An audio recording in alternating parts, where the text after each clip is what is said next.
Hello, Ayesha. Thank you so much for coming on the podcast. It's wonderful to have you. Thank you so much for having me on. We could redo that, actually. But I'm not going to. I'm just going to cut my bit in the middle, see, just to prove I'm flexible.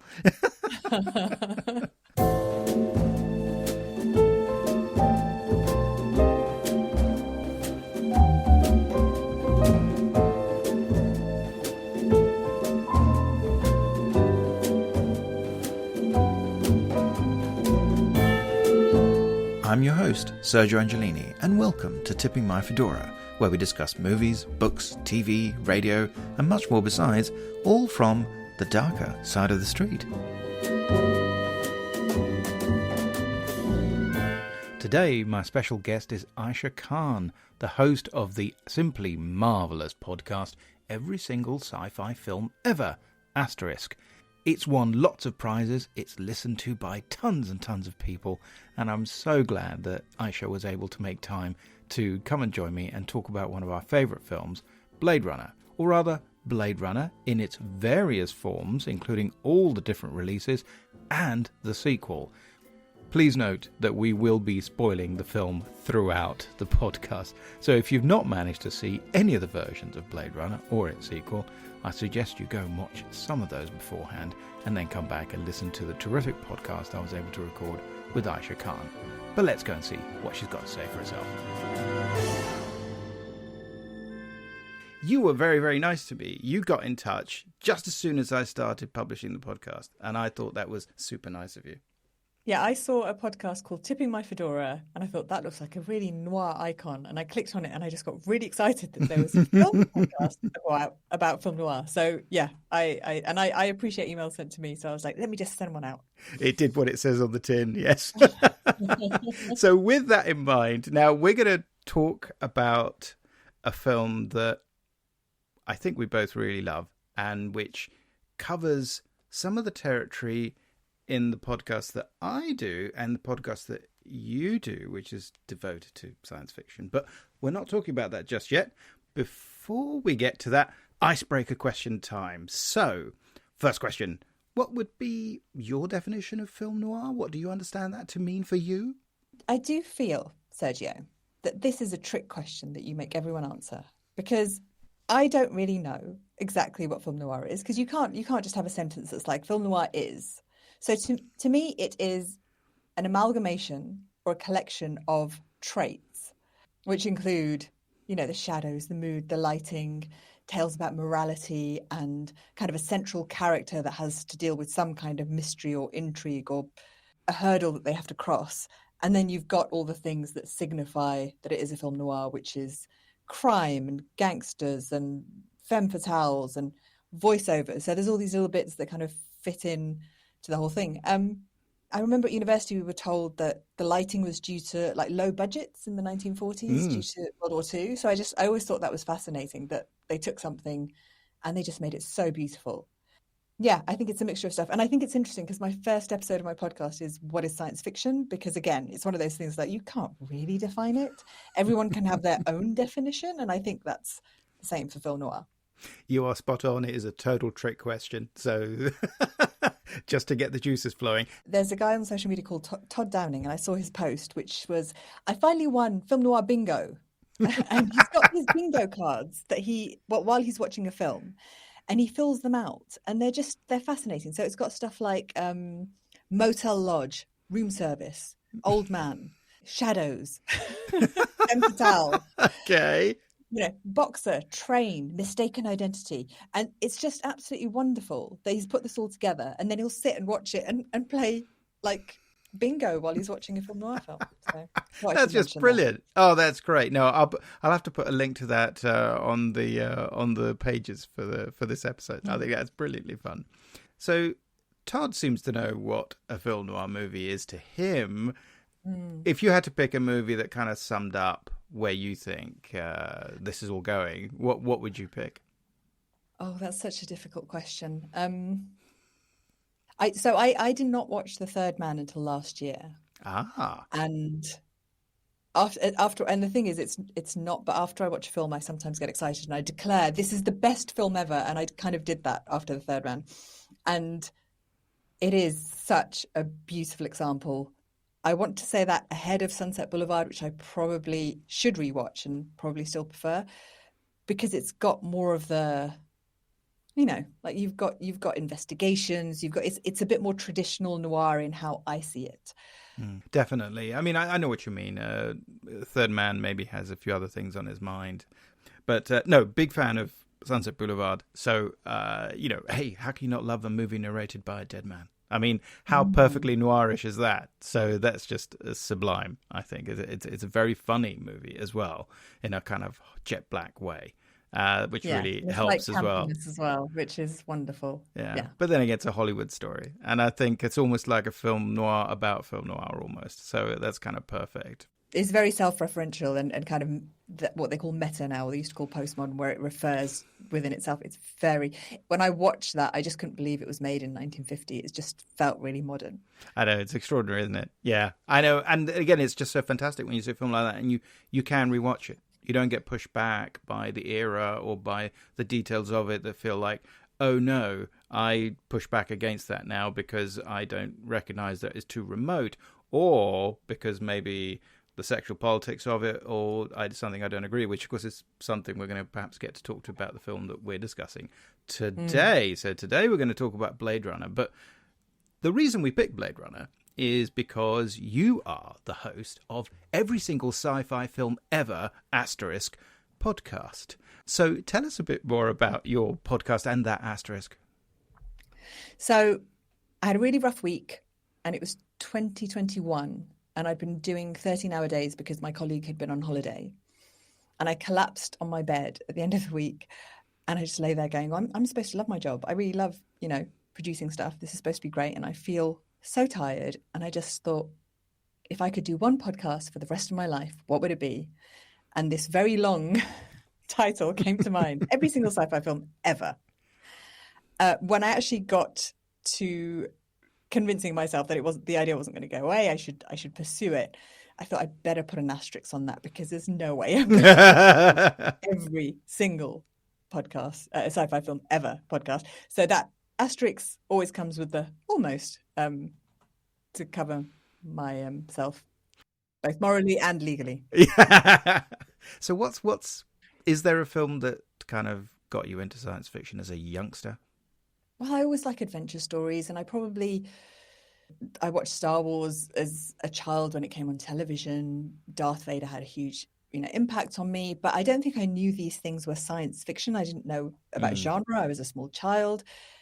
I actually think it was probably in the 90s, when I was in my early to mid-teens, when I got into Star Trek Next Generation and became quite obsessed with it. And also, Terminator 2 came out around that time, and that had a huge impact on me. I remember being absolutely thrilled from the beginning. And I had seen Terminator probably way younger than I should have seen it. Yeah. You know what us 70s kids are like. Parents not always there. So I watched it. I really enjoyed it. But I didn't get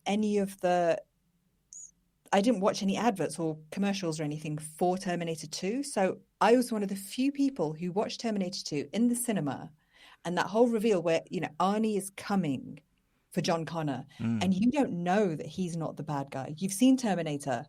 You're like, he's going to come. He's going to kill this guy. That other guy, even though watching it now, you're like, well, he's a dodgy guy too. But you think he's the one who's been sent to save him.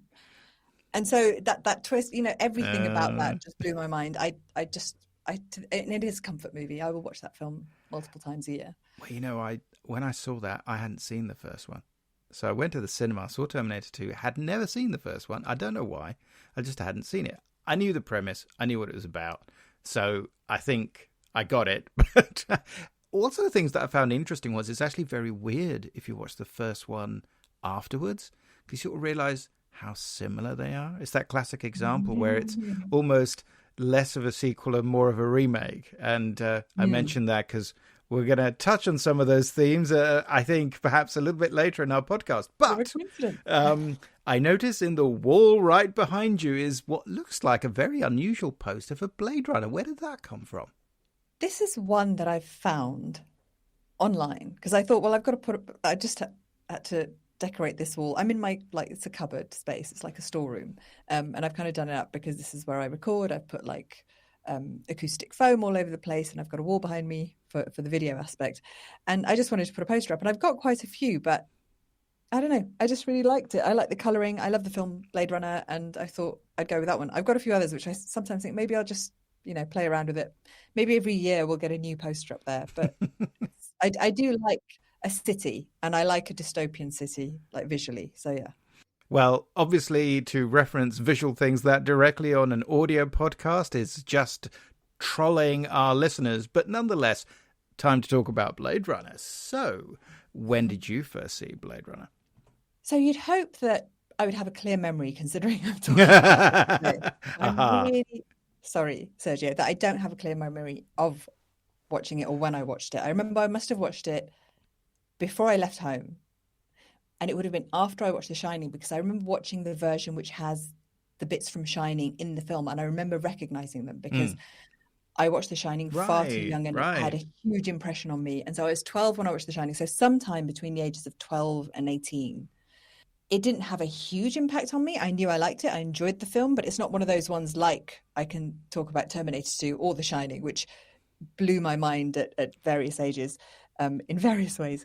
So it's one of the films that I did go back to, though. And then I watched what was supposed to be the director's cut at some point at an IMAX cinema, which was I watched it in the front row seat because that was the only one available. And I'm never going to do that again, because it was in the day where the seats were like almost closer to the screen than, I had neck ache basically for the rest of the day. Oh, I'm sorry. Bad mistake. So I've watched it numerous times. I don't think I've always remembered what the difference is between the different. I know some of them, but yeah, I love a dystopia. I love the cityscapes, I think. And also I love that whole, what is it to be human, kind of, all those kind of things are just really fascinating to me. It is a perfect fusion of science fiction and noir in a way. There are other movies that of that ilk, and an early example would be something like Soylent Green, for instance, and plenty of others. But I'm a fan of that film. But I remember I was 14 when I saw it at cinema, but I'd been reading about it in advance. I used to read a magazine called Starburst, which was actually at that time published by Marvel, and it was my first ever subscription. It was the first magazine I ever put my own money to, at which point we then moved to Italy. I'd been in the UK at the time, where I could just buy it in the shop, and then I had to get it delivered, which meant it always turned out about a month late if it arrived. But that was the film that they were excited about, because they thought, everybody loves Star Wars, but it's not serious science fiction in that sense. It's really an adventure film. It's sort of Flash Gordon brought up to date. It's marvelous. It's exciting. And until maybe Empire Strikes Back, it felt like it wasn't particularly looking in depth at certain things. But Blade Runner, it's kind of all about the texture and the depth, and also has this literary source in Philip K. Dick's novel Do Androids Dream of Electric Sheep? And so it has that sort of credibility, I suspect. So at the time, when science fiction was maybe still slightly ghettoized as a screen genre, and probably even as a literary genre in some ways, I think that, this is a really big budget serious film. There probably hasn't really been one like this, of this type, particularly that's a dystopia, that looks at the future since, Kubrick's 2001 or Clockwork Orange, particularly if we're talking about dystopias, I suspect. So I remember that excitement, but I was aware, looking at it from the point of view of a British magazine, that they were already talking about the fact that there'd been issues with the American cut, and that everybody seemed slightly grumpy about the version that was coming out in the cinemas in terms of people who'd made it. So you and I were having a quick chat beforehand about the kind of the different versions and how au fait do we need to be when discussing a film like this. And I just thought, well, the simplified version of that is that we've seen the versions we need to see, because the other ones are little or weird variants. So you've got the version that came out in the cinemas in 1982, and that's the version with the voiceover, and it's the version with all the scenes from The Shining at the end, all the extra footage of the helicopter shooting over Montana or whatever it is.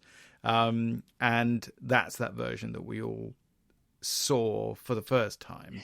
But I believe there was an international one and an American one of those as well, which is, I think and I saw I would have seen the I would have seen the international version dubbed into Italian.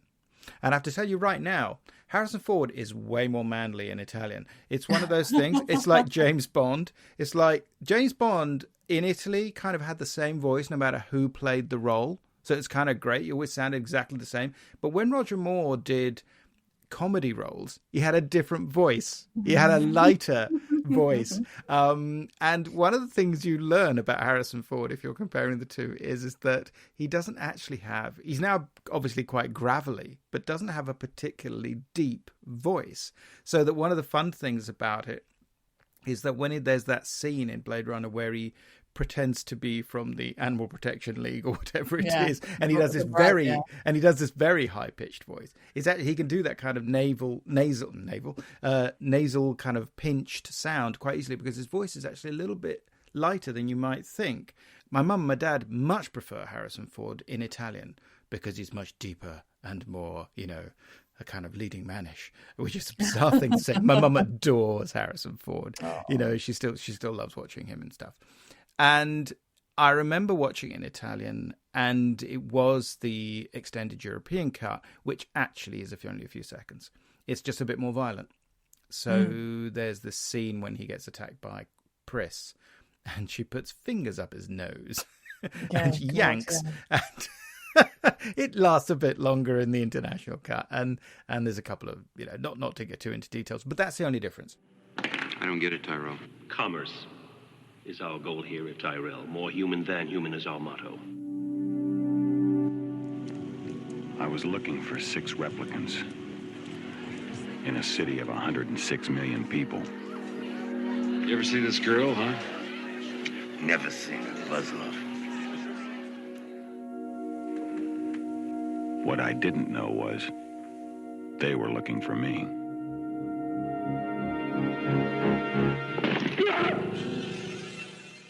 And then, we get to the 1992 version, which is the one that doesn't have a voiceover and doesn't have the finale with the scenes from outtakes from The Shining. And that's pretty much it, actually. And then you eventually get to the version that was released much, much later, which is called the Final Cut, which I'm not necessarily quite as sympathetic towards as I think other people are, just because to me it seems to be fussing around the edges a bit. I mean, maybe we'll get to that. I mean, I think it, I don't mean to be, it's fine. It sort of summarizes it, but it feels like they made some changes just because they felt they could. I'm not sure it made it better. So the 92 version came out because they'd kind of accidentally found the footage and it got released. And by that time, so the other thing is that this film was not successful when it initially came out. There may have been excitement about it, but it did half of what it cost to make at the box office. And so they didn't think that they would need to have all these other versions. But obviously the success of it has grown so much over the years. And then I refused to watch the director's cut because I heard that sorry, the final cut. I refused to watch the final cut until Sergio. Until you said that we would be talking about this. Oh no, it's my fault. I made you do it. I didn't hate it, but I don't like the ambiguity being taken away from me. Like, I think the ambiguity is the point in terms of whether Deckard is or is not a replicant. And spoilers ahead. Let's just warn everyone. So the fact that they have that unicorn there at the end going, well, that there's some, I mean, we can try and say, oh, no, it could be symbolic of something else, but it's just too big a coincidence to kind of, we know the language of film. We know he's not just made a unicorn because, oops. What are the odds? Yeah. And I think a few people have suggested, well, it's because Rachel is unique like a unicorn. I'm like, okay, maybe. I don't know. I don't think that stands up. There is a fun theory, which one can question, but on the extras for the Blu-ray that I have with the this version on it, the final version, Frank Darabont, the writer and director of Shawshank Redemption and The Mist and The Green Mile and lots of other things, he says, oh no, he's not a replicant. He's thinking, he's sort of fantasizing because he's awake and he's there at the piano.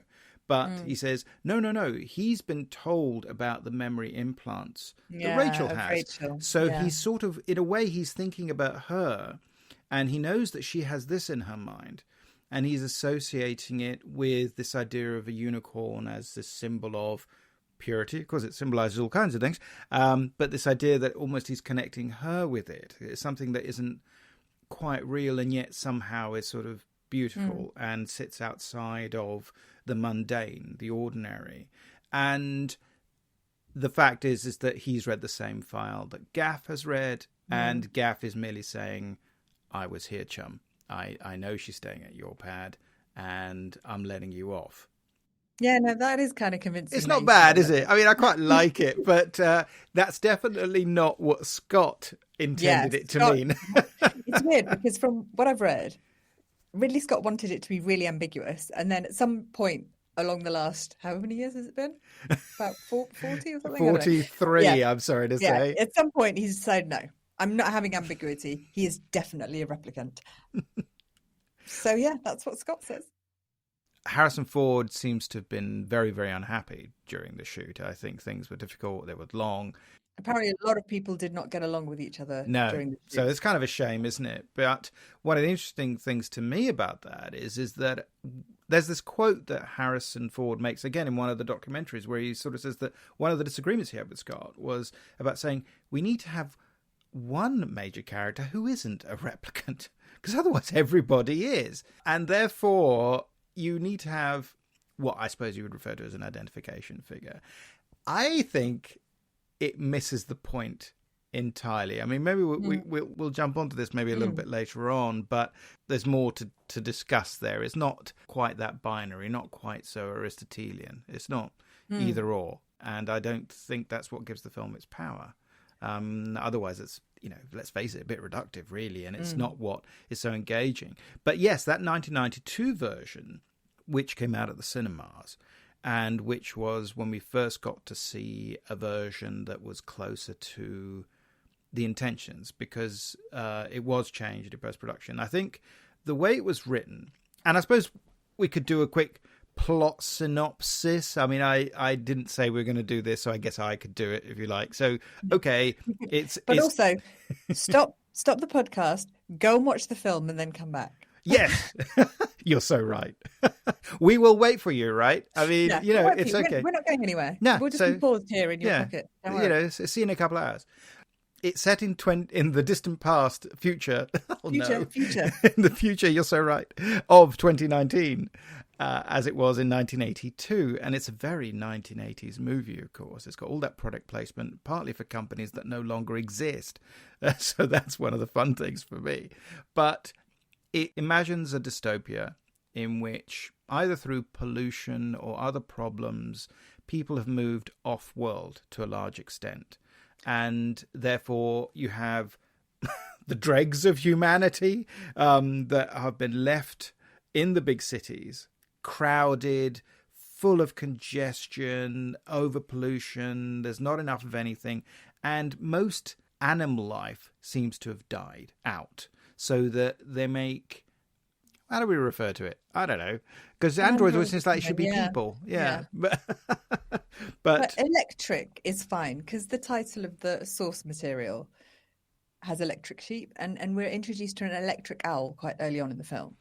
We should say, so it's an adaptation of this book that was published in the late 1960s by Philip K. Dick. And it follows the outline of the book up to a point, I think. Most people tend to sort of say, well, it's not that close. I think it's actually reasonably close. In essence, it's a kind of detective story where the protagonist is Rick Deckard, and he is sent out to deal with these androids, or in the novel Andes, who have been built so that they can work off-world, doing kind of slave labor type work, in essence, heavy lifting. But they're developing their own thoughts and they don't want to be slaves. So there have been attacks and mutinies and whatnot, and some of them have come back to Earth for reasons that are not entirely clear. Deckard is sent out basically to kill them off. So it's sort of, the idea is that because they're artificial, it's not murder. In the film, there's this rather nice line right at the beginning where it says this was considered retirement. Well, do you want to talk about that? Because you recently reread it, is that right? Yeah. So I was like, I'm going to talk to Sergio. I can't be a complete thicko on his show. It'll be embarrassing for myself and my mum. So I went and read the book, and I absolutely. So I love science fiction film, as you can probably guess. I'm not a big science fiction book reader, so I've started reading a lot more because I'm researching these films and I'm kind of getting into it a bit more. But Philip K. Dick's book blew my little mind. Like I knew the film and the story and the plot was great, but it goes into more depth. It has more themes. It's a phenomenal story. Certain bits of it, just from a literary perspective, I mean, he wrote this in the late 60s and he went on to write so many more books, and he is such a well-known and accomplished writer. There's so much good stuff in there, so I can forgive the little kind of things where he's like, somebody said this, and he thought that, like, there's slightly tiny bits in there where you think it reminds you you're reading a book, but apart from that, it's an exciting, fast-paced, intricate, amazing book. Like it has all the themes that are in the film and more, although it clarifies certain things which I think the film either changes or doesn't clarify, and one of those is whether Deckard is a replicant or not. So in the book, he has to go out and find these what in the film become replicants, and then it's a question of exploring your own sense of humanity, which is one of the things that I think the book and the film properly share, I think, because the book seems to look in lots of different ways at ways of exploring what is real. I mean, it's a book that has amazing number of themes in it, after all. I mean, it's, post-humanism, existentialism, free will versus determinism. I've got a list. I mean, mechanization, pollution, my favorite, thanatophobia, which is death fear, slavery, social Darwinism, and let's face it, animal husbandry. They all get in there somehow. And in the book, it seems to me, you've got Deckard, who's a kind of a figure that you see in a lot of Philip K. Dick books, which is that he's a working stiff. And you get a lot of information about what the day-to-day life of the office drone is like, in a way. And he's married, not especially happily. And they have this sheep on the roof of the house where they live, right? And so I think that's actually one of the core central themes. And I realize that it's to do with empathy and how we feel about androids and how we feel about animals. But I think that theme, that's truly examined far deeper in the book compared to the film. And I actually think, so I read it, I've probably twice in my life read a book in one sitting, but this is one of them. I just thought it was phenomenal because there's the Voight-Kampff test, which is supposed to test your empathy. And the whole idea of people having these animals in the book is so it can test their empathy. If you have an animal, obviously you care enough and you are empathetic, and therefore you are human. And in the end, the book is like a Voight-Kampff test, because in the book, spoiler alert, at the end, the androids find a spider and they are like, oh, look at this spider. Let's pull its legs off and see what it will do. And up until that point, I have been with these androids. I'm like, rise up, get your freedom. You do not deserve to be slaves, right? You're with them. And then they torture this spider. And like that, like in an instant, my empathy for them as like sentient being just vanishes. And it's so interesting that the book does this. When that, it talks about the Voight-Kampff test, you don't know what it is. It's such a clever way of, the book is the empathy test. It's very clever. And one of the aspects of the book that didn't translate at all into the film is mercerism, isn't it? This kind of religious or empathetic religion, I should say. So it's this idea that you can fuse with this person called Mercer and you share your ups and your downs in your life, and you kind of exchange them almost. So it's kind of like a group of people can get together You have these things called an empathy box. And by channeling into this box, and that's where the book came from. There was a short story where that first appeared. The idea is that you can either relieve yourself of certain anxieties. That's the idea. But in actual fact, it's more complicated than that, because the idea is that if you're feeling particularly good, you're actually going to feel a bit less good because you've given some of that to other people. And equally, if you're feeling especially bad, you're going to sort of share that and maybe feel a little bit better. It's a little bit, it's typically complicated in Philip K. Dick and open. You know, you never feel he's ambivalent about anything, but he's ambiguous about nearly everything. And I quite like that. Yeah. And then eventually, because the whole book is about reality versus artificiality and what is human and what is not human, ultimately, even Mercer is revealed to be an actor. And he says, yes, I made these videos years ago, but it's all a sham. And yet, in actual fact, it works and people don't give up on it, because the idea is it's still a sort of index of your own humanity. Being able to empathize is so important. And so to have a system, a belief system, no matter where it comes from, if it is successful, if it works for you. And that's quite modern. I think the idea that if it's good for you, why not? Go for it. The science fiction and noir kind of crossover. The reason it works is I think noir's always accepted society as a dystopia to some degree. And so when science fiction's talking about futuristic dystopias, it just works because noirs, even when they were set, and it's in the modern time, it treats society as this kind of dystopia of its own. But yeah, I think it's really interesting because it's that buying into stuff. You get in the book, you get these people who are on the radio, and then you get this guy who's fake, and he's supposed to be Mercer, and it's these people who are almost addicted to these machines, these devices, because it connects them to other people, but through a very artificial way. And that's kind of, I mean, that's so indicative of today, right? Like we communicate with people on our phones now, but nobody answers their phone. You don't want to actually speak to another human being. Like that's how it works. And it's interesting that cyberpunk thing, you know, it was, I mean, it's a long time ago, but it really captures that kind of essence of, we increasingly in cities especially live in more isolated communities. And often most people don't have communities. There's often loneliness epidemics everywhere, especially in big cities. And the way we overcome that is either by going online or by going on our phones or connecting with people who aren't people that we know. So yeah, the Mercer box is a great invention and speaks a lot to this whole cyberpunk thing.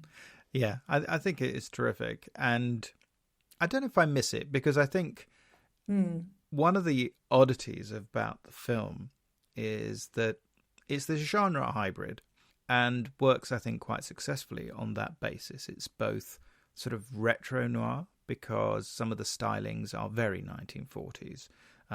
Some of the clothes and hairstyles that Rachel, is played by Sean Young, definitely recall sort of Joan Crawford, say, from the 1940s, films like Mildred Pierce. Certainly in the original version, where you have the voiceover, the narration, that's very associated with the kind of hardboard literature of particularly someone like Raymond Chandler, who I'm a huge fan of. New climate, recreational facility. They don't advertise for killers in a newspaper. That was my profession. Ex-cop, ex-Blade Runner, ex-killer. Use your new friend as a personal... Also, you get the kind of lighting style, which is that expressionistic lighting style where you get sort of slatted lines of light that come in and bisect images to suggest a level of drama and instability. But also the big climax of the film, which is set in the Bradbury building, which even housed Philip Marlowe's office in the 1969 film Marlowe. So it has all these kind of connections. At the same time, one has to accept that it's not particularly good in terms of its science, I don't think, because the whole Voight Kampf aspect of it in the film makes no sense at all, particularly in the plot, because in the plot, Rick Deckard has left. He doesn't, I mean, in the film, he's not married, although in some of the alternative audios for the narration, the various takes. There are versions where his wife has just left him, and that sort of gives an idea that he's sort of left his job because of that. But anyway, that got excised, even in the version with the narration. But he's somewhat at a loose end. He's not working. He's looking for work. He used to be basically a cop and would retire these replicants, and he doesn't want to do it anymore. That's kind of the important bit. He's starting to feel very detached from that and thinking it isn't clear cut. It isn't black and white. To just say, oh, they're not human, it's all right, is something he's really not comfortable with, which makes us like him more. Instead, he gets called back because he's told, no, you're the best. And we did assign somebody else to try and get the... You're the second best, but that person's dead now. Yes. Although in one of the extended versions of the pre versions of the film, it turns out he's stuck in a box somewhere. He actually survived, but he's going to be stuck in this kind of cocoon for the rest of his life. Oh my gosh. There's a scene where he actually talks to that guy. This is the work print version. We're not going to talk about that. But that was an early edit. That did in fact get released by mistake, I think, almost. But anyway, he's shown video of the replicants they're looking for. Why do you have to run a Voight-Kampff test? You just need a photograph. And he says, oh yeah, it's you. You're under arrest. Says no. He runs 10 minutes, spends doing some Voight-Kampff test, doesn't notice that he's got a gun on him. So I don't know what kind of security they're running in this organisation. And he just blows him away. And I'm thinking, yeah, that's just daft. And again, why does Deckard spend forever when he meets Zora? Fantastic performance by Joanna Cassidy, who appeared in several genuine neo-noir films from the 70s, films like The Outfit, and a terrific actress. And later in Who Framed Roger Rabbit, which is a fantastic noir film. He doesn't just arrest her. He knows it's her. He's got her photo. It's not like he has to figure it out. It makes no sense. Is it partially because these replicants aren't supposed to... Well, no, you could arrest them for something else, couldn't you? Because they're not supposed to have these replicants on Earth. They're not supposed to show people that people... Because they're selling this whole get off world, it's going to be great. They don't want to show people coming back to Earth because they don't like the conditions, whether they're replicant or not. So, yeah, no, it doesn't make sense. I mean, it's from the book, isn't it? In the book, it's quite clear that off-world is actually pretty horrible. And they're kind of lying to the people who are going off-world. I mean, in the book, it's more complicated, isn't it? We don't get it in the film. It's this idea that you've got two types of people who are still on Earth. And they're either sort of regular people who can, in fact, travel if they want to, and others who have got radiation poisoning or got other issues. And so pass the health check, so to speak. Yeah, so they can't. And obviously we get that with the Sebastian character because he's got this which we get to a bit later on. That aspect of it, like several other aspects of the film, are highly illogical, but at an emotional level you connect with the idea of it because you're sort of thinking this idea that you go and test, you have a electronic or you have a scientific test to figure out if you're human or if you're human enough, and that's very appealing. I think that's very strong meat. And you're thinking, oh, yeah, okay, I get it. I mean, you could argue, why is it that in this version of 2019, they don't seem to have air conditioning? Why have they always got ceiling fans? Well, it's because they look cooler. Yeah. It's the only reason. So much of it is about the look and the feel and the idea of it.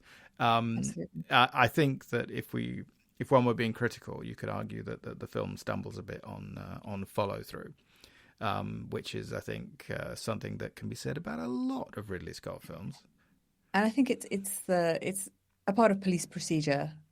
They got to do the Voight-Kampff test, and it then gives her the opportunity to say, have you ever sat one of these tests, Deckard? And have you ever retired a human? Because I mean, it shows that they are infallible, and that again. More of that theme goes on in the book. Like, these are not perfect things. And the only other way, well, in the book, the only other way they can tell is by a bone marrow kind of test, which is fascinating because it means that everything else is as human as possible. An X-ray is not going to do it. Nothing, like, they are very human. But why would you do that? What would be the point of creating androids that you can't separate from reality? You're just thinking... Because your motto as the Tyrell Corporation Sergio, is more human than human. I forgot. You're absolutely right. But of course, if they just made them blue, this would not have been an issue. I mean, sure, you would have had the Blue Man players turn up, but, never mind. So, but yes, that scene, of course, which is taken fairly closely from the book, actually, where Deckard first meets Rachel. And he sort of said, "Oh, why I want you to do a negative test before you do a positive test." Yeah. That's from the film. But it's the idea of, and then they try and fake Deckard out. They try and say, "Well, there you are. You see, your system says that she's a replicant, but actually she isn't." And which again is a bit convoluted in the book. The machinations behind that are kind of wearying a little bit. Those are the sort of things that I can live without, because it makes you question absolutely everything in the book. Nothing is real. Nobody's telling the truth. In the film, you could argue that it's taking the more conventional route by establishing a strong connection between the male and female leads of the film. So it almost becomes a kind of dating scene. It's almost like a meet cute, because the idea is that he has to ask her over 100 questions before rather he than can... the usual 30 or whatever. Yeah, and so you're thinking this has probably taken about an hour. So by the end of that, he knows quite a lot about her, and then the implication is he gets to see her file anyway. She knows a bit more about him, and it's very nicely played as well. I think that the kind of questions she gives back at him, which are, they're kind of along the lines of almost 1940s kind of witty banter almost. And I quite like that. I think that works in terms of, again, meshing the retro vintage, retrofitting thing. And I think that works quite well. And then we get these important scenes, I think, where Deckard's own empathy for her, he feels sorry because she comes to him and sort of says, so Tyrell won't see me now. He won't tell me why. I don't know why he told you what he told you about me, but it isn't true. And he sort of says, okay, yeah, sure, bad joke. I didn't mean it. Because he feels bad for her. Because she's crying. Yeah. And emotion. And he feels bad for her. And also because he genuinely seems taken aback, because he starts off being the kind of the hardball guy. He says, look, hey, it's not my fault. You are what you are. I'm not saying anything about you. And he's quite clear at the beginning of that scene, of course, the earlier scene, where he sort of says, you're either a positive thing or you're a negative thing. And if you're a positive thing, it's got nothing to do with me. It's nothing to do with my job. That's fair enough. He has a kind of laid back attitude to that, which is actually quite important. He's not a zealot. He's not going around saying all skin jobs have to die. Skin job being quite a well-judged, nasty epithet. I think you hear it, you're thinking, no, it's not nice, and it doesn't mean anything. But kind of gross, yeah. Yeah, and that kind of way. So I think that's well. And then you get a later scene where he literally sort of rings her up and sort of says, do you want to meet me for a drink? It's like he's asking her out for a date, which is sort of important in terms of the development of the story. I just want to quickly mention about when he's at Tyrell's office and he says, how can she not know what she is? And that, again, when you're watching as someone who watches a lot of films, you're like, you start suspecting Deckard. Like, he's been asked whether he's ever taken the test. He's been asked if he's ever retired human. And then he's like, how can she not know what she is? And so you're like, well, I mean, now that the lore of the films is that he is a replicant, he doesn't know that. It'd be interesting to know when he was switched on and what memories of his are fake. But go back to, yes, she refuses to join him at Zora's club. She's upset. And she's still upset about the whole thing. She's not upset with him, but she's upset about the whole situation, and he feels bad. So in terms of the traditional reading of this kind of story, we're kind of getting a sense that they're getting to know each other, but at the same time there's a undercurrent of sadness and regret and quite complicated issues. And by the way, I should say up front, I don't necessarily buy the whole he's a replicant thing anyway. So in terms of how certainly in the first cut of the film, he isn't. I don't care what anybody says. It's quite clear he's not supposed to be. The confusion, important as that is, sets in later, because surely it's about how you index your humanity. How do you, what are the tokens that you have to use to establish that? And so this has a strong kind of allegorical feel to it, and I think it works quite well. But if you were getting literal about it in terms of the film, because it's vague on certain things, you can only go by what you see. The film is different from the book in one interesting respect, which is that Pris, who's played by Daryl Hannah in the film, in the book, she is identical to Rachel. Which makes life a bit more complicated. And I'm thinking, oh, so there's just a whole bunch of Rachels out there. So it's kind of like, which brings it into a kind of... There's no unicorn in the book either. No. So you start to worry, oh dear, it's going to be like a Ken and Barbie type situation where, because that, it's something I suppose we'll get into with this idea of the modern idea of a plastic human and what that's for exactly. And it's kind of like the whole fembot thing. I mean, okay. We don't have to delve too deeply into that one. But sure one hell of a history behind that, yes. So we've got to this point in the film where he's tracking them down and he's doing what he needs to do unwillingly. He's been dragged back. He's being made to do it. Then we get this sad, very dramatic scene because when he finds Zora and ultimately, she runs. She won't stop. She tries to beat him. She tries to kill him and unsuccessfully. He sort of survives. She gets interrupted, so she decides to flee and he chases her, and you get one of the very few kind of chase type scenes in the film. And then we get this dramatic sequence where he does shoot her and she ends up going through all these plates of glass. With the mannequins on either side as well. Yeah, which is a very interesting idea. And then she lands on top of all these shards of glass. You get all these reflections of her as well. That, of course, is one of the scenes that got tweaked in the final edit because the stunt person who was doubling for Joanna Cassidy didn't look that much like her. And also they put this kind of wig on her that didn't look anything like Joanna Cassidy's own hair.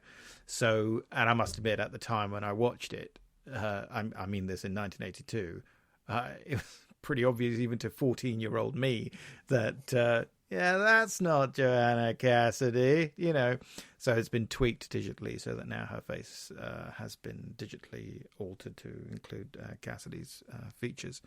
And so in that sense, it's smoother. But it's a very dramatic moment because the tone of it, the way it's done, it's not an exciting scene. After all, it's important that the music, it's in slow motion. It has maybe a bit of a Sam Peckinpah feel to it, but it's very conflicting because Deckard is not at all happy about it. And you contrast that, of course, with when his boss turns up and tells him what a great job he's doing. He's jubilant. Oh, you killed one of the replicants. Fantastic. Deckard doesn't feel, he's not smiling. He's very... And then immediately after that, one of the other replicants turns up because, of course... But also his boss says to him, oh, there's 4 more out there. And he's like, no, 3. And he doesn't want to shoot an extra person. And of course it's Rachel. Person. It's Rachel. And by that point, so that's where the story really pivots, isn't it? Because at that point, because of course there is this confusion about the number of replicants, depending on which version of the film you watch, because there was basically an editing error.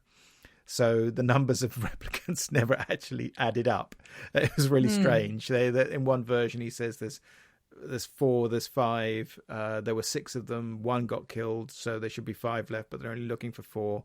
And that was one of the things that's been tidied up in this final cut. Nice. Just in a little bit of audio. Yeah, exactly. It's very nerdy. Frankly, I mean, we get it. It's just an error in between sequences. But at that moment, he really doesn't want to do it. And now he's been told that Rachel's been added to the list because she's left Tyrell. And she's just, she's not going back. So she's, as it were, on the run. Quite why she therefore needs to be knocked off is not entirely clear, frankly, but okay. I think the idea is that you can't have free roaming replicants. They are enslaved to humans, whether off-world or at the Tyrell Corporation. You can't have them free roaming in society. Yeah. Just can't have it. I mean, the ones that we're looking for in the film, as it were, so led by Roy Batty, again, character from the book, played wonderfully by Rutger Hauer, the late great Rutger Hauer, who is a wonderful presence in the film. It's quite clear that these, which are sort of, I suppose, worker replicants, they have greatly augmented strength. Apart from anything else, we sort of see that proved over and over again. And especially with the male models are kind of, for heavy lifting and combat. But even the female ones, Priz is a basic pleasure model. Yes. And but Zora's a combat person, isn't she? So they're enhanced. I mean, I think Joanna Cassidy could beat the tar out of the pair of us. Actually, I'm fairly sure. She's awesome. If you haven't seen her in Under Fire, you should. It's a really problematic movie, but she's so good in that. One of the other replicants turns up, the one who killed Deckard's. Is that Leon? It's Leon, yeah, and played by another late Brian James. And then he says, "How long am I going to live?" Yes. And then he's like, "Well, longer than you," because he's trying to kill him. He's about to shoot him. But yes, we have learned that they have. We know what their incept date is, but they've been given a termination date. Yeah, so it's 4 years. And that's a quite central part of the film. This is what they want. Just, they want to live. I mean, it's kind of a noir idea, that kind of fatalistic idea that you don't have long left. So in a traditional noir film from the 40s and 50s, it would be because you're on death row. Or if you've seen DOA, it's because you've been given a nasty toxin and it's going to kill you within X number of hours. But this idea that you've got a clock running is very, very typical of those kinds of films. And one of the best, in fact, is called The Big Clock. And so it's a great scene. It's also an action scene. It's a sort of violent tussle scene. And he's just about to kill Deckard. And all of a sudden, bang, because Rachel, who has been looking in on him, has picked up his gun and killed the other guy. At which point, things get very, very unusual in the film. And I did want to talk to you about this because one of the things that when we were discussing this sequence in the film, which, let's put it this way, may not have aged very well, is did you want to? Yeah, I feel like you're getting really awkward. So do you want me to jump into this stuff? Go on. Let's just call it the representation of women, shall we? All right then. So I think a lot of people, and the thing is, I watched this earlier last year, probably the original, one of the original versions, and I'd actually completely forgotten about this. That there is a point where Deckard pretty much rapes Rachel. And we can say pretty much just to try and kind of make ourselves feel better, because the way I deal with it is I'm going to just try and ignore it. But she tries to leave his house. He physically prevents her from doing so. He pushes her back, and then he tells her what to tell him in terms of what he wants from her and what he wants her to say. And she is intimidated and scared. And that is the sex scene or the rape scene of the film. And the thing is, we could go into examining it, but sadly, I think it's just one of those things which is of its time. I don't think it was meant to be a rape scene. I don't think it's something that was meant to be like, oh, well, Deckard kills replicants and he also rapes them. These replicants, Priz is a pleasure model. They aren't considered human. So yeah, we can kind of take it from that angle, but I actually think the unfortunate truth is that it wasn't considered that bad back then. I don't think it was really talked about back then. I don't think the literature you're going to find about this film in the 1980s is going to discuss it. I mean, I've got a book here, which, thank you so much, Scott Buchatman, who has written the BFI Classic on this, which I've been reading. Doesn't mention it at all. It's only been mentioned more recently, and that's because I think society, thankfully, has moved on so far. But I don't think it's done on purpose. I don't think it is around the concept of slavery or consent or, all those interesting things, because even though I heard someone online say, oh, it's because we're trying to show Deckard as, a morally flawed person, but there's morally flawed and then there's rape, it's not like it's quite it's a big thing. It's actually quite a tragedy, as in the arc of Rachel and women here, the main women here are all replicants. They don't have much personalities of their own. And it is a shame because Ridley Scott did Alien just few years earlier, which completely changed gender in film. But I think she's betrayed by Tyrell, who she believes is her father. And then she gets raped by Deckard. And then she goes from being this icy femme fatale to becoming a completely lost, compliant, unquestioning woman who turns to him to save her. And it's like that's actually a really tragic fall from femme fatale to damsel in distress, docile. It's just really tragic. It's really tragic. If she was the protagonist, it would be extremely tragic. I mean, yes, certainly in terms of the way it's presented in the film, I think you're supposed to get some kind of development. It's a weird moment in the film, of course. They both just killed a replicant at that point in the film. But yes, I mean, in terms of how you were meant to receive it then, the music is telling us it's a romantic scene. And I don't know if that was meant to suggest some kind of awkwardness because she's a replicant, maybe, and he isn't, and he's saying, I don't care anymore, but it's sort of weird. I agree, it feels odd. I think it always felt slightly odd at the time. It's actually a very brief scene. That's one of the surprising things about it. It was in that sense, because you remember it, and it's almost a bit too compressed, because it's almost like you don't get enough Rachel in it.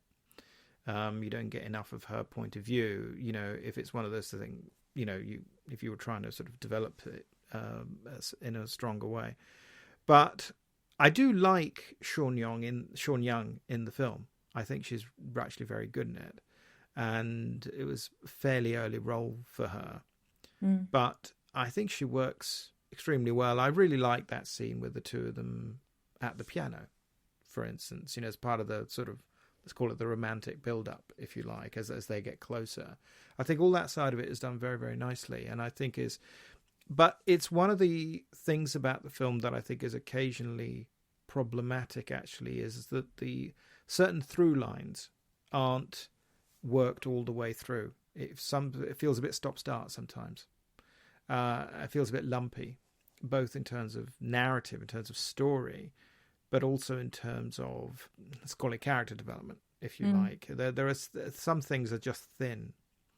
Rachel in the book is part of the resistance. So that's the thing. They take away her own autonomy over that, and she becomes a figure that is, we see her in relation to Deckard. So before, she's privileged daughter of a huge magnate who owns Tyrell Corporation, and then she goes to being like this, you know, she's broken down as an individual, whereas in the book she is part of the resistance. And so if you have someone like Roy Batty, who is, you know, he's upset about having 4 years, he's upset about being enslaved, he's developing these feelings. And that's the other thing that people have suggested, that after 4 years they start developing feelings, and that's why they are retired by then. Admittedly, we're not really sure about that, because although it's mentioned in the film, it's also when he goes to Tyrell and he says, you know, Father, I want to live, or whatever his exact lines are. He's like, well, we've tried to extend it. So I don't know if, like you said, it doesn't always make sense. Did they try and extend it, or did they put it in so that they couldn't live longer? Is he lying to him? We don't know. So Rachel has no resistance to being enslaved. And then Zora, who does have some resistance. In the book, I think it's Luba Loft, who is the Zora equivalent. And it's really beautiful because it talks about creativity. And I think one of the things that humans value about ourselves as a species is the concept of art and creativity. And in the book, she's an opera singer and she does so well. And Deckard goes to the opera and he is deeply moved by her. Whereas in the film, she does some kind of, you know, erotic dance with a snake, which we don't actually get to see.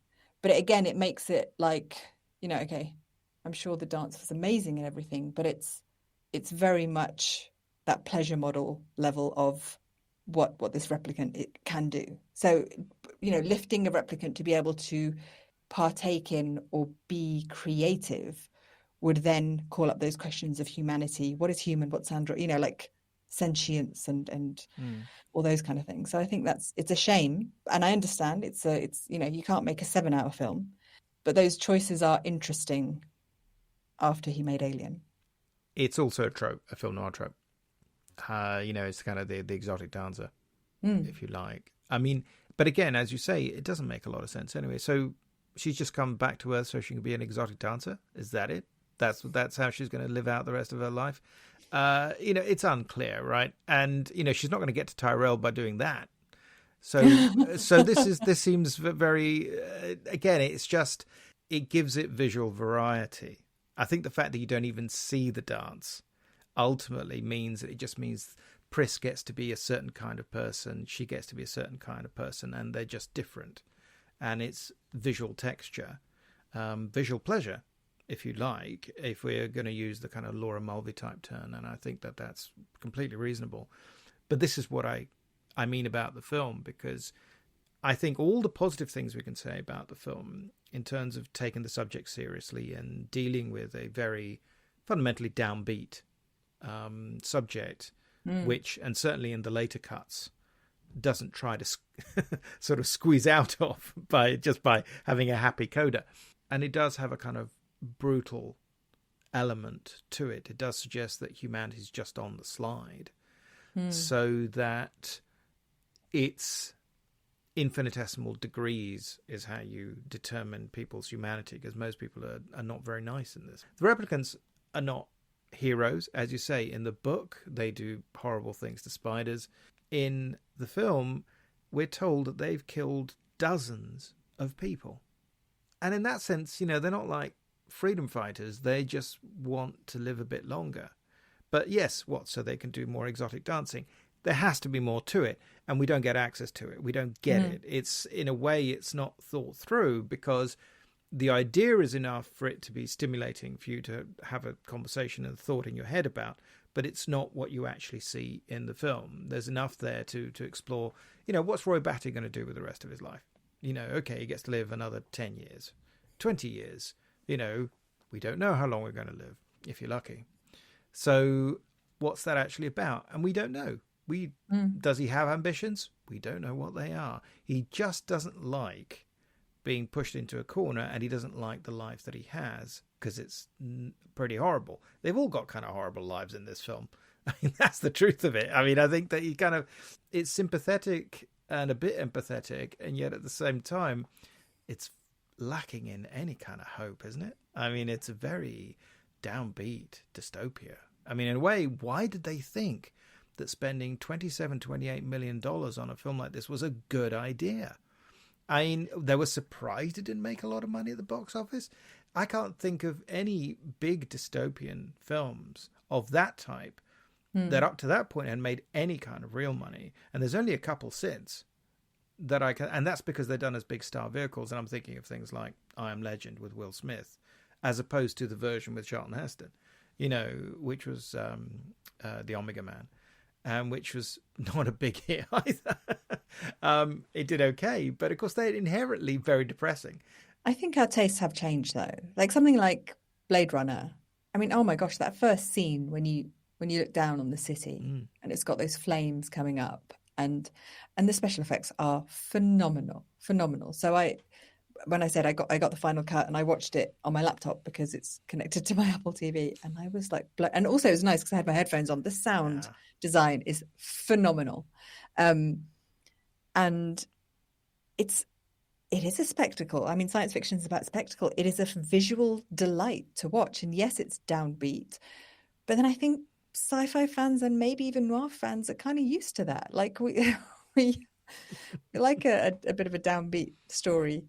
No, it's just not very commercial. I mean, that's why I'm always surprised that people talk about the fact. I mean, obviously it's made pots of money in other ways. I mean, on video, it's been how many? I mean, I bought it on VHS, on Laserdisc, on DVD, on Blu-ray, and so have lots of other people. It's made a truckload of money. Forget all the TV plays and cable and all these other sorts of things. So it's done very well. So they can't complain. But this idea that this was somehow a commercial proposition always seems utterly bizarre, because the constituency that would have gone to see this film as a serious, very dark film, in a way, it's a film that comes out in the 80s, but it's really kind of a 70s film. It seems to me that you look at it in terms of the kind of despairing tone of these brilliant films that came out in the 1970s, not to exaggerate the whole, the 1970s was an amazing moment, but it was this gigantic shift from studio filmmaking of the 60s, that's for sure. And so you get these very downbeat, even noir films, say something like Chinatown, for instance, or The Conversation. Extraordinary films in their own way. Cynicism that I think the world had changed. It's interesting actually because I recently did an episode on the invasion of the body snatchers and the differences between the 1956 version and then the 78 or whatever, yeah. And it is like, it's such a darker film, and it is more cynical, and it is more brutal, and it does not care about your feelings. I know, and I'm such a wuss. I mean, I way prefer the 1950s version, just to be completely clear. I know some people adore the remake from the 70s, and obviously there have been several more since. I think the one from the 50s is the only one that really works, because I think it feels like a McCarthy era film, and it's kind of, no, we're talking about the commies or not, but it's exploring that idea, and it's a particular time and place. Whereas, as you say, the one from the 70s, it's very 70s. It's very bleak. It's very kind of unmoored from this idea of civilization will persevere. Although, again, Invasion of the Body Snatchers, classic example in the 1956 version of one where the ending was changed to make it less bleak. And so that's what happened with the 1982 version of Blade Runner, which Scott, I mean, he shot those scenes at the end. It wasn't taken out of his hands in that sense. The bit that he didn't have control of was the narration, because that was done afterwards. He was in the UK doing, I think, second unit stuff, including shooting the unicorn bit, which didn't get used for a decade. But the voiceover was done in Hollywood, and Scott wasn't there, and I just don't think it's very good. I actually miss the voiceover in the sense that I think voiceover could have worked, because one of the things that is very clear to me is that when you compare the version with the voiceover with one without, is that the pace is much, much slower. And in the original script, there was voiceover, and they kind of and ahed about it, whether it would be there. But it wasn't, whatever the voiceover was going to be, it wasn't. None of them were happy with the one it ended up with, and I agree. I don't like the voiceover. Yeah, I'm quite fond of a voiceover. Like I like it in film noir. I love it in film noir. I like it in Scorsese's films. I'm not someone who's like, no, show don't tell. I'm like, no, you can tell me. But I don't think the voiceover works in this. And I think the biggest part of that is when I watched the final cut, I didn't miss it for a second. You know what it is as well, is that I did find it. I'd forgotten how violent the film is. It was interesting. I'd forgotten just how nasty some of the detail is. Things like, nails through his palm. Oh, yeah. End. Horrible details like that. His death scene where she's just like, It is a violent film. And again, it feels more 70s than 80s in that respect. And again, it's not something that particularly draws me in film. So it certainly is an edgy experience. So you get these beautiful visuals and extraordinary special effects, magnificent musical score, charismatic leads in the roles, but at the same time a lot of the detail is very brutal. But you get, even if you accept that the out in the countryside ending was not a good idea, and so you get the much more brutal ending, which is the one we first got in 1992, which was find the unicorn, we've discussed whether that means he's a replicant or not. I choose to think he probably isn't. I choose for it to remain ambiguous because I like it that way. Well, exactly. And then they get in the lift, the doors close. Done. And I'm thinking, oh my God, I remember I went there with the entire family. Mum, Dad, my brother, we all went to see it. The Odeon Covent Garden. I still remember where we were. That was 33 years ago. And that was amazing gut punch. And it really worked. Because in terms of the emotional sense of the film, it really, really works, I think. So it's a much better ending. But it is a hard ending. I mean, it's a hard cut. It's slam. And when Rachel asks him earlier in the film, like, if I went to the north, if I just went away, would you chase me? And he says no, because I owe you one, because she's just saved his life. But then he said, but somebody will. And so when those doors close, okay, Gaff has given him leeway to say, I'm not going to be that guy chasing you, but somebody will. If there's a replicant on the loose and they're not dead, there is going to be another Blade Runner out there who's, in theory, going to follow them. I think at this point we have to talk about the sequel. You're a cop. I had your job once. I was good at it.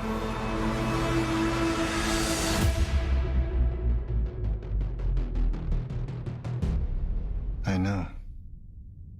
What do you want? I want to ask you some questions.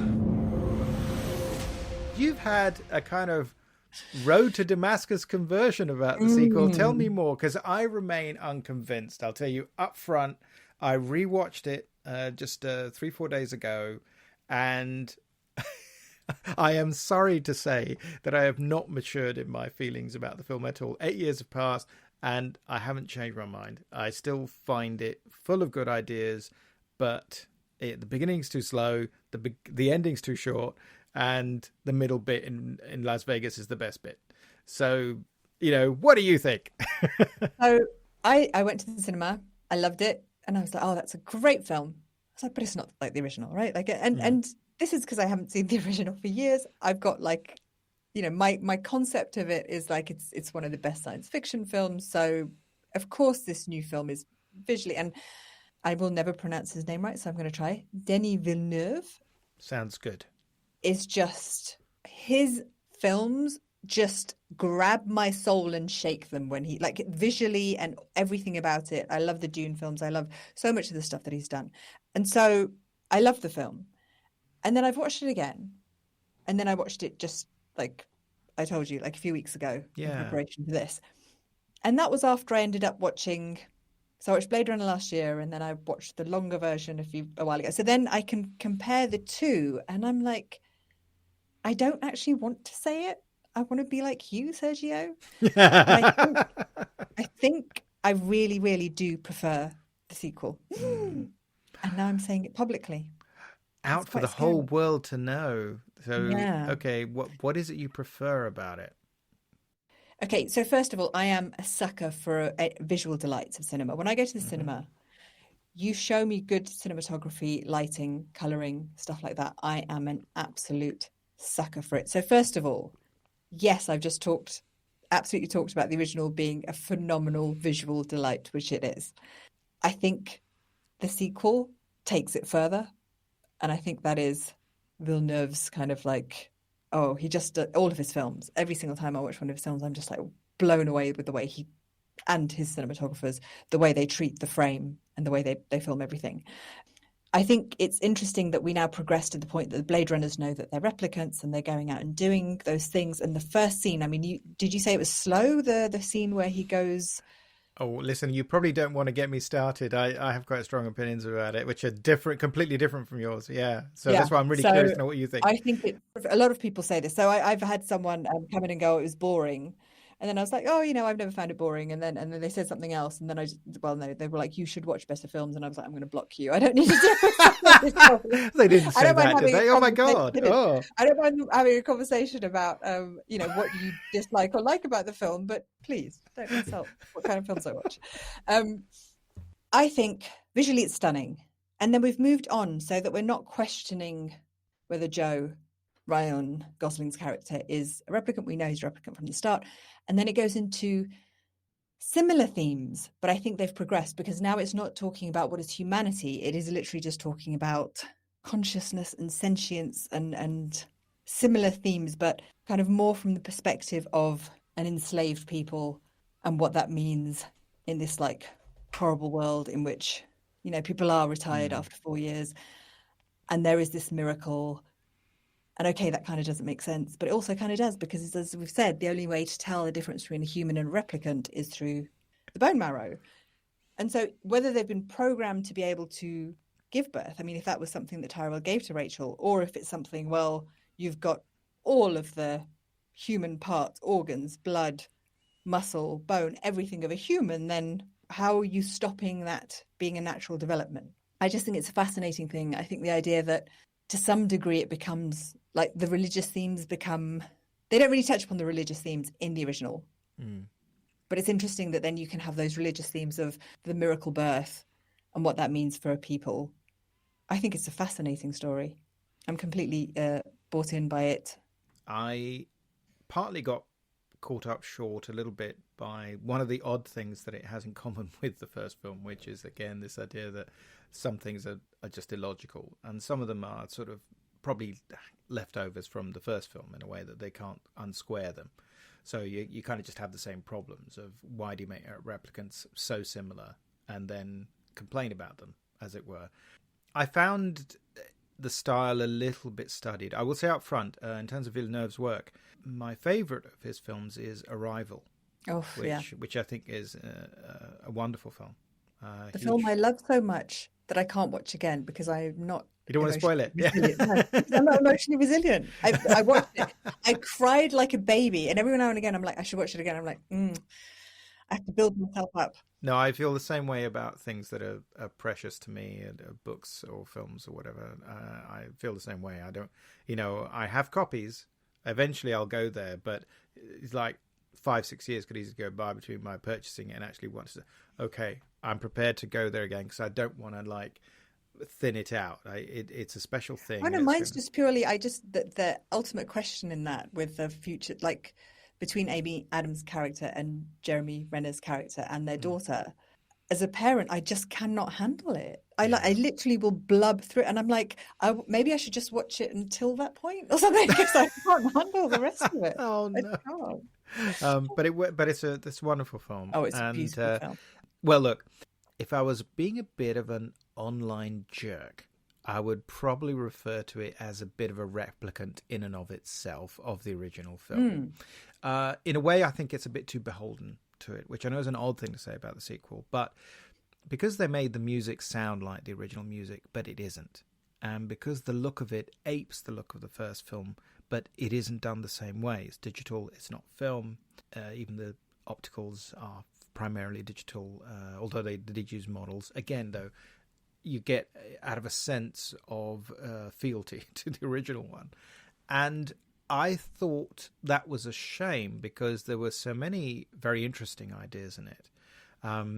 The idea of Kay and his avatar. Yes, all right. Yeah. And I didn't know which one to go with when I was saying. I was like, should I say Joe? Should I say Kay? But yes.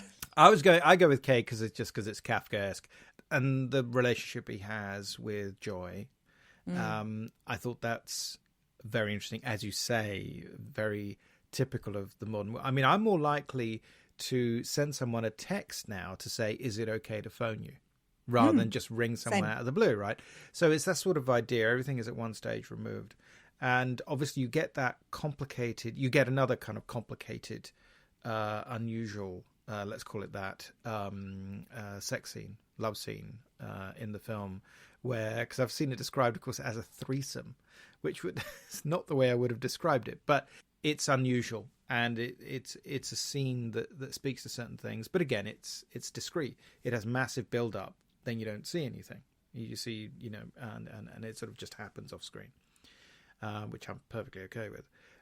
But in a way, it also has all kinds of extraneous bits. It's like the whole bit when he sort of goes to the orphanage, and it's a very long sequence, and he gets shot down, and these people just turn up, and you don't know if they just want bits of the spinner or whatever it is, and all of that. And I'm just thinking, in terms of the storyline, it doesn't take you anywhere. He could have just read something about it and had the flashback.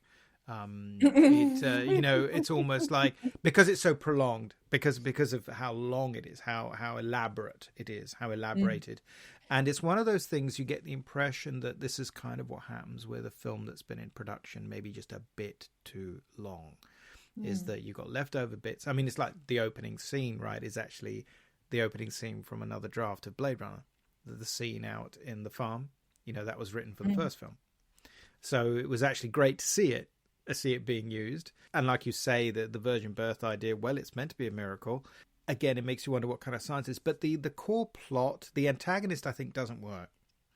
And this idea that if they can have their own children, then that makes a lot more sense in terms of dominating the universe. You're thinking, no, hang on, that makes no sense.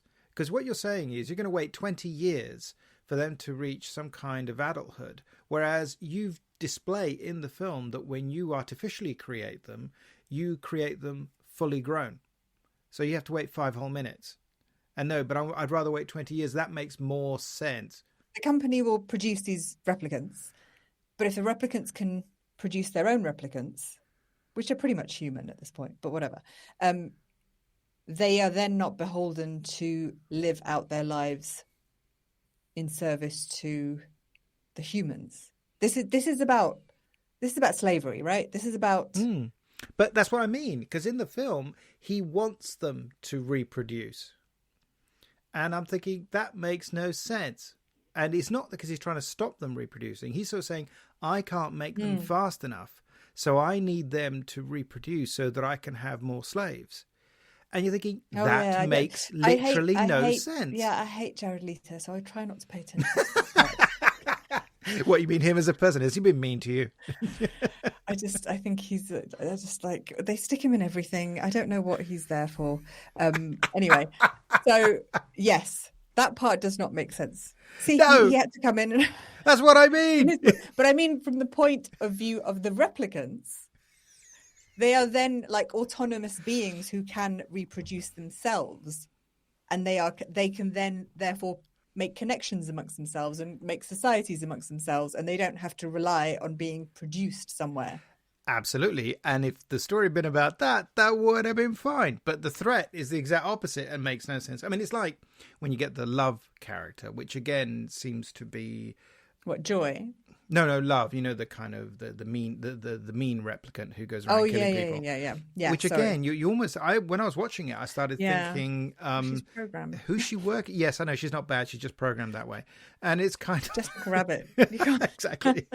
And it's sort of like, hang on, I'm not sure she's working for herself. Is she working for a boss? Because she sort of says, "Oh, I'll just have to lie to my boss about this." And I'm thinking, hang on. So they've got lousy security. Here we are in the LAPD, and they don't even have cameras, so they can't tell when she walks in and start killing off members of their staff. They're sort of incapable of dealing with it. And then she just basically turns into a Terminator, doesn't she? And it's kind of just dull. You know, you kind of lose. You know, the big water crash sequence towards the end of the film. I thought it's just a set piece. I didn't think it was particularly convincing. It felt like it belonged in a different movie. And then you get what is a very, shall we say, accelerated ending, because it's kind of like, now I don't know if that was because they wanted to replicate the kind of doors closed shut of the director's cut. This kind of, and now what happens? And you don't know, but literally it speeds up so fast towards the end that you've had this gigantic build up, and then it's this rather, to me, too fast. So this isn't to say that, I don't know if I'm right about this at all. I think it's, when I saw it, that's what I thought. I enjoyed it. I thought there was a lot in there that I liked. I like Ryan Gosling, although I'm not sure it's actually his best film. Again, it's one of these things. You get these early bits at the beginning where they're mean to him and they call him skin job and whatever, and you're thinking, how do you know? How can you tell? He looks exactly like me and you. But that's the other replicant, so it's they probably, you know, will probably understand. No. Well, surely no. I mean, when he goes to the LAPD and they get colleagues walk by and just say skin job, or they've written it on the front door of his flat. You know, they're kind of putting nasty things about him. It's kind of like, you're not a real person, we hate you, sort of thing. But it's kind of like, how do you know? You can't tell. He's Ryan Gosling. Surely everybody knows he's catnip to everybody. It's sort of, how can you be so mean to him? But also, literally, again, if he was blue, I'd understand. But I assume that those things are just well known. Like if you're a Blade Runner in 2049 rather than in 2019, if you're a Blade Runner in 2049, I think by then all Blade Runners are going to be skin jobs. I shouldn't call them skin jobs. That's such a slur. Yeah, you really they're all going to be so mean. replicants. Yeah, but they're all going to be replicants. And so I assume that that's how they know, because well, because they've got his CV. It's all the fault of social media, obviously. Because he's a Blade Runner. That's what he does. He goes out and kills people like himself. And then where is he doing those little tests? Which test if he's still? That's back when he goes back to the office. And again, that's... Yeah, so then people will know that he's doing those and that he's a replicant. What, where he lives? People talk. People have always talked. Again, I suppose what I'm getting at is that these are all interesting ideas, and you don't like the way it was put together, basically. I would like to have seen it. I would have liked to have seen it developed a bit more, because actually, if you're interested in the Joe K character, you want to actually spend a bit more time with him. And the problem is that he does, because unfortunately, of course, this is what Ryan Gosling is often accused of course, is being just a teensy-weensy bit blank quite often, and not having an enormous, obviously partly is the sense of humor is this kind of super deadpan approach in films where he's being funny. So it's almost like it's trading on that, because he they make jokes about it in the film, but he basically practically never shows emotion. So the one moment you see him getting truly angry is this, of course, what is, from a plot standpoint, incredibly contrived to the point of being ridiculous, which is that he happens to find the daughter just like that, except he's made a mistake. He gets super angry because he thinks he's the child. Spoiler alert, and he's not. But that's the one moment he gets to be all angry, because he's thinking, my life's sort of over, if you like. But he just happens to have found the right person who is the child in question that they're all looking for. And he's just found it because he went through a Rolodex and he thought, I'll go to that one. I wish they'd come up with a slightly better way. No, I don't think that's why they found it. He found that because when he goes to I'm going to call her a Dreamweaver, and he finds out that because he's found the horse, which shows that his memory is not false, because it's a real horse that's at the place where his memory should be. Yeah. So when she confirms that it's a real memory, he's like, oh, it's your memory, because the best memories are hers. And that's why... Well, she makes the best memory. She doesn't have the best memory. She makes the best memories, but I think it's also implied that her memories are informing. Yeah, no, it is. I think her memories are informing the memories that she makes, and the best memories are actually her memories. But she says the exact opposite. She says, well, no, I'm stuck in this room all day long. I don't go out. I don't have memories. But she wasn't born in that room. She put that horse. No, I know, but again, why do they even do that, right? Why does she have to be stuck in this room? And it's sort of bizarre because, and this is what I mean, it's kind of like, but equally, he only goes because he's told.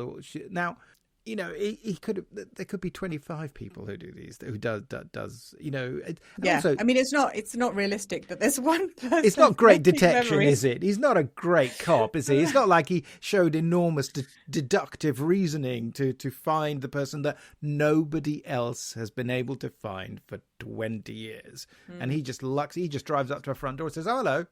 But in theory, he's been programmed to do this. Know that he's been given those memories, and all the other crumbs is part of the. Is that not part of the plan of the resistance? No. I think it is. I think that's what I got from it. That and even that thing of where he believes it's him, because they switch the things and it's the male to the female when he's trying to do the, and one of the children dies, and then it's a shock when you're like, oh, the female lived it. It's not. It's that bit so embarrassing where like he's like, oh. It's not me. Like, bummer. Yeah, but it's also like, oh, I thought I was the chosen one. I thought I was the. I'm not the savior. I'm not the savior. And, yeah, it's like the anti-life of Brian. Yeah. He's not the Messiah. He's just a naughty boy. Yeah. Just a naughty Blade Runner. Yeah. Well, but this is. I think perhaps it's because the pacing of the film is this kind of slow and deliberate. At least for me, because I'm not disagreeing with you. I think there's lots of good stuff there, and it's easy to tease. That is the common thing that people think it's slow. I did. I thought it was slow, and I have no problem with slow movies, films that are 4 hours long. Let's say that's fine. I mean, I sit in cinemas and watch 4-hour movies. I'm okay with that, as opposed to films where you can just pause and go make a cup of tea. But in this case, I suppose what I meant was it's rhythmically, in terms of the pace of the film. It suddenly felt like it made the ending seem rushed. I think when you get to Las Vegas, which I think visually is the big set piece, of course, because it looks different from everything else, and it's this amazing sort of ochre look, I guess, or it's this reddish ochre look, which does make you think of Mars, of course, which I thought was very interesting. The pace is nice and slow because you're exploring the environment and he's slowly getting there, and of course it's the build up because you're going to get to see Deckard.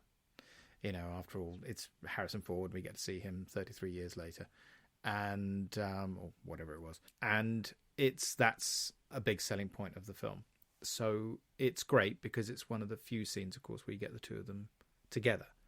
They only have basically 2.5 scenes together, so it's not very much. It is. I mean, that's the thing. Again, when I think about those Vegas scenes, they are just phenomenal. You've got, you've got this kind of these fight scenes happening. You've got, you've got Elvis in these kind of like broken down visual. Oh, it's too fun to watch. And I am a very like visually inclined person. So for me, even if I could probably watch it without any dialogue all the way through because it's so visually stunning to me. And I think the Vegas scenes are phenomenal. It's the best bit. I mean, by far. I think I loved it then. I thought it, when I rewatched it, I thought, no, this really holds up in ways that I think other parts of it feel a little bit wonky by comparison.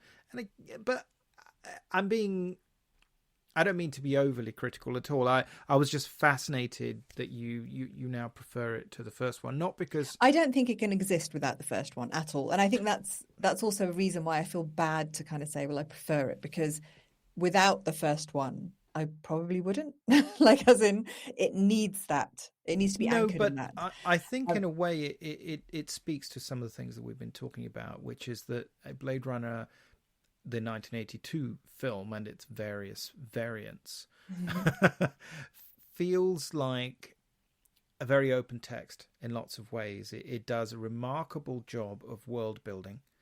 It creates an atmosphere and a place that you go into and you're drawn into, and it's messy in a good and bad way. Some bits don't quite work, some bits do, some bits you look at that thinking, oh, this is questionable, but I can believe it as a lived place.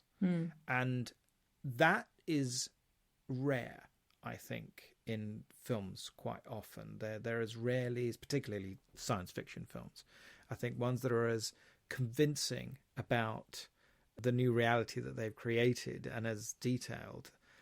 I think you applaud that. And so going back there, it was a genuine pleasure. I wonder if I doubt I'll live that long, but how will I feel in 30 years' time if I go back to watch Blade Runner 2049, by which point there will have course been Blade Runner 2099 or whatever.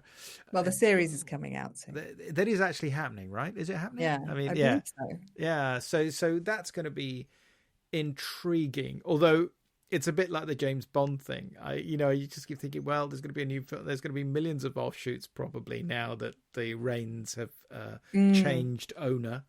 And you keep thinking, oh, what's that going to be like? Thinking, well, in a way, that lasted for 60 plus years, and it has this unusual place in movie history. So, and there it is. And then there's going to be everything else. I think Blade Runner 1982, the fact that it keeps being reshaped and rethought and re-engaged with, is a huge sign of success. And I think I totally celebrate that. And it's also a great film noir. So I'm really happy that you picked that as a text for us to examine. So thank you very much for bringing that up as our conversation point today. Thank you so much for having me on the show and offering me an array of science fiction leaning noirs, or noir leaning science fiction. So who do you prefer, though? Be honest, Harrison Ford or Ryan Gosling? Are we taking out the rape scene? Do we have to call it that? It's just so disheartening. It is so disheartening. So we ignore that because that's the only way we can function as Blade Runner fans. Then I obviously, aside from that, I prefer Deckard. He feels like a more noir kind of hero. Like he's kind of reluctant and cynical and yeah. The typical flat-footed stuff on Wikipedia, where there's a footnote to say, oh no, the writer of Blade Runner 2049 has confirmed that Kay dies at the end. I was kind of thinking, this wasn't clear. That's one ambiguity that I did not have. But also, it's like the sacrifice. It's interesting how many people, for me, okay, you have the intention and I am interested in that, but for me, it's always the interpretation, the multiple interpretations of how we read something that makes it interesting. I want to hear different people, how it affected them and how it brought out themes that perhaps the writers did not intend.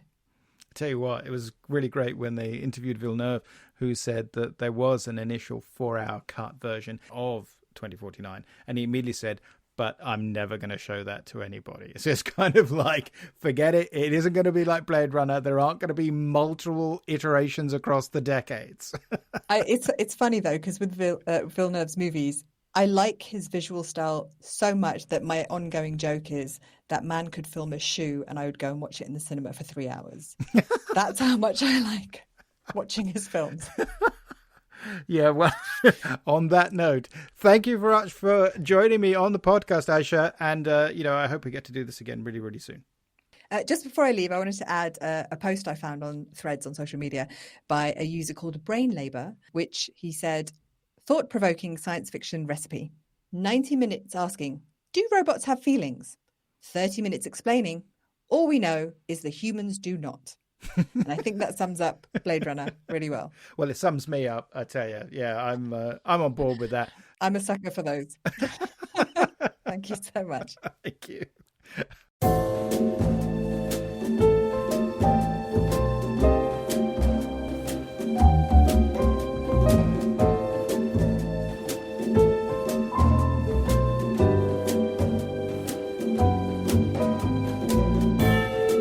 You have been listening to Tipping My Fedora, the show about all things noir. It is produced for Castiglione Publishing by me, Sergio Angelini, and our theme tune is by Petar Milinkovic, whose work is available through Tailkeeper Music. All audio clips are the copyright of their respective owners, and used under fair dealing and fair use exceptions solely for the purposes of criticism and review. Please subscribe to Tipping My Fedora wherever you get your podcast fix. And it would be great if you could leave ratings and reviews about the show at Apple Podcasts. Be seeing you.